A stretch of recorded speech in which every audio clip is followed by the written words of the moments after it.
అందమై ఈ గాలిలో గంధమై నా తోటలో చైత్రమై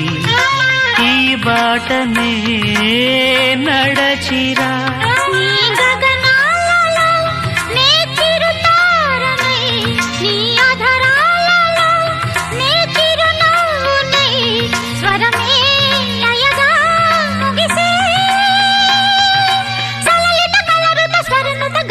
గమకము తెలియకని కీరవాణి చిలకల కలకల పాడలేదు వలపులే తెలుపగా ఇలా రాలిన పువ్వులు వెదజల్లిన తావుల అలికిడి ఎరుగని పిలుపుల అలిగిన మంజుల వాణి కీరవాణి